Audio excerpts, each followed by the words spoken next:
কুটুহাট খোৱাং সমষ্টিৰ কুটুহাট আজি বিজেপি দলৰ সুন্দৰ গণসভা অনুষ্ঠিত হ'ল।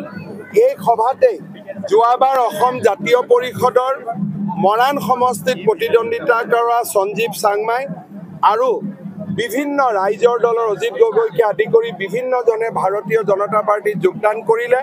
মই সকলোকে ভাৰতীয় জনতা পাৰ্টিলৈ আদৰণি জনাইছোঁ আৰু মই নিশ্চিত যে সৰ্বানন্দ সোণোৱাল ডাঙৰীয়া অভিলেখ সংখ্যক ভোটত ডিব্ৰুগড়ৰ পৰা বিজয়ী হ'ব।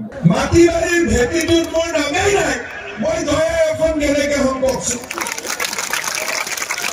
যদি মোৰ মাটিবাৰীৰ ভেটিটোত মোৰ নাম থাকে তেতিয়াহে জয়া এখন, চৰকাৰৰ চাকৰি টকা নিদিয়াকৈ পাম তেতিয়াহে জয়া এখন, বোলে 10 তাৰিখে দুখীয়া মধ্যবিত্তৰ ঘৰত অৰুণোদয়টো সোমাব তেতিয়াহে জয়া এখন। তেওঁলোকে আগৰ জয়া এখন এই চিষ্টেম মই আজিলৈকে বুজি নাপাওঁ। খালি সংগ্ৰামী কথা কয়। আৰে সংগ্ৰাম তেতিয়া কৰিব লাগে যেতিয়া মোগল আহিছে। এনে ইজনে সিজনে সংগ্ৰাম কৰিব নালাগে নহয়।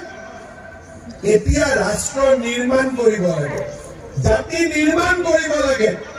সেইকাৰণে আমি কওঁ ল'ৰা ছোৱালী স্কুলত পঢ়ক, খেল মহাসংগ্ৰাম হওক, খেলুৱৈ নিৰ্মাণ হওক, সাংস্কৃতিক মহাসংগ্ৰাম হওক, জুবিন গাৰ্গ পাপন ওলক, ঘৰে ঘৰে বৃক্ষ ৰোপণ হওক, অসমত এটা সুন্দৰ সেউজী ধৰণীৰ সৃষ্টি হওক।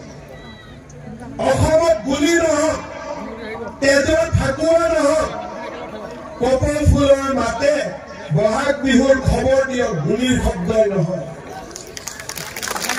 আৰু এওঁলোকে কি কৰে? আন্দোলন, শোষণ। আৰে কোনে কাক শোষণ কৰিছে? শোষণ কোনেও কাকো কৰা নাই। আমি নিজে যদি নপঢ়ো আমাক কোনে ডাক্তৰ ইঞ্জিনিয়াৰ কৰিব?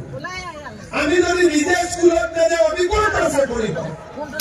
আমাক যদি পঢ়াবৰ কাৰণে চৰকাৰে সহায় নকৰে মোৰ ছোৱালী কেনেকৈ পঢ়িব? আৰু পাছ কৰাৰ পিছত চাকৰি নাপাওঁ, লোন নাপাওঁ, মই ক'ৰ পৰা জয়া এখন কৰিম? দৰিদ্ৰ মানুহে জয়া এখন কৰিব নোৱাৰে।